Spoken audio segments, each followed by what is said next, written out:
Trump, a economia da Rússia está em colapso. We've had an interesting day, I think a very productive day.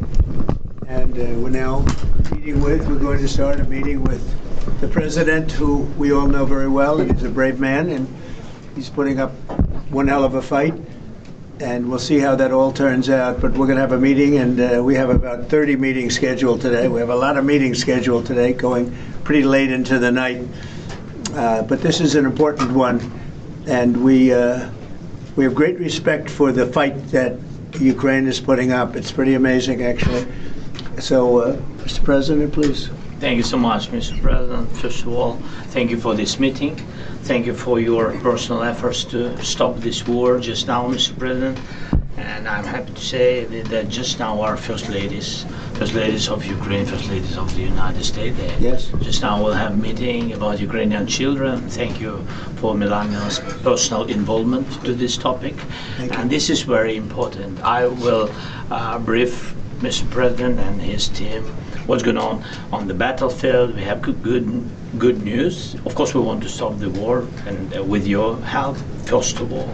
And it's good that our soldiers occupied 360 kilometers this month. And of course, we will speak about how to finish the war and about security guarantees. A lot of what to discuss. Thank you. Would you like to say how you are doing on the battlefield? Yeah. Please. Yeah. So thanks to our soldiers and to possibility to pearl the program when NATO countries, by the way, thanks to your support, that they can buy weapons from the United States. So our soldiers this month, they occupied 360 kilometers, and they encircled 1,000 soldiers. And of course we want to exchange, because we need our soldiers in any case. But thanks to our soldiers, we have this possibility, this opportunity. And we will continue until Russia will stop this war, and I hope that they will stop in any case. We know that the economy of Russia is not doing well with this. During this war, we need more pressure and more sanctions, and I hope with United States, first of all, and Europe, but we support, Mr. President, your idea, and I want to discuss it, how to stop some countries from Europe, how to stop them possibility to buy Russian oil and gas. Right. Yes, I had conversation, by the way, with President of Slovakia, Prime Minister of Slovakia. We had good conversation. I think that they need some alternative ways, and they will support this idea. I'm not sure that Hungarians are ready, but everything is in the future. Thank you very much. Thank you. Any questions? Mr. President, do you think that NATO countries should shoot down Russian aircraft if they enter their airspace? Yes, I do. Mr. President, any update on your talks with President Putin, and do you still trust him? I'll let you know in about a month from now, okay? President Mr. Trump, your President, are you message willing to to provide Ukraine with the security guarantees the same way as European allies? Well, that's later down the road. We'll be talking about that.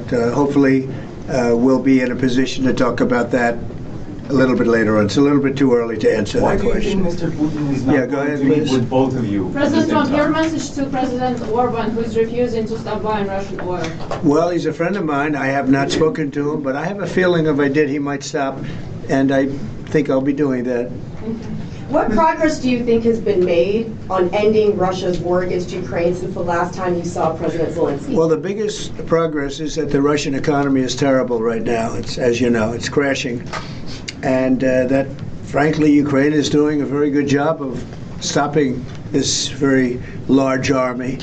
It's pretty amazing. You know, this is a war that should have ended in 3 days, 4 days. People said it was going to be very quick, and you got to hand it to the Ukrainian soldiers and everybody involved. It's still going on, and that's not a good thing for Russia. This was supposed to be quick, and so, you know, Russia doesn't look very distinguished, having taken 3.5 years now, right? It's about 3.5 years of very hard fighting, and it looks like it's not going to end for a long time. Mr. President, have you been briefed on the latest alleged drone incursion into Denmark? What do you think of that? And Where are they? Into Denmark, Copenhagen. Denmark is saying that there were Some some drones drones that checked out the airport, possibly Russian sabotage. What's your response to that? Will the U.S. have a material? Well, I have no response until I find out exactly what happened. I know about it, but they don't know what happened. But we're going to find out very soon. Sir. Would you back up NATO allies? You said that you thought that they should shoot down the Russian aircraft. Would you back them up? Would the United States help them out in some way? Depends on the circumstance, but we're very strong toward NATO.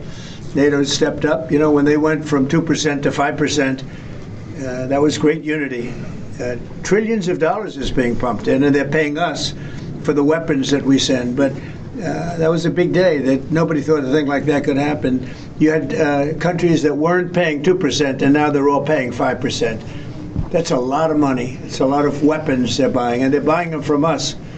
They're buying them from the U.S. In the old days, Biden gave them everything, gave them $350 billion worth of money and weapons. That's a lot of money and a lot of weapons, and we got really not much for it. We gave the money to Ukraine to fight, and they've proven they're very brave. I mean, look, they're fighting, and this is a war going on 3.5 years, and people thought it would be over quickly because Russia's a big military power, and Ukraine, I tell you, they are good fighters.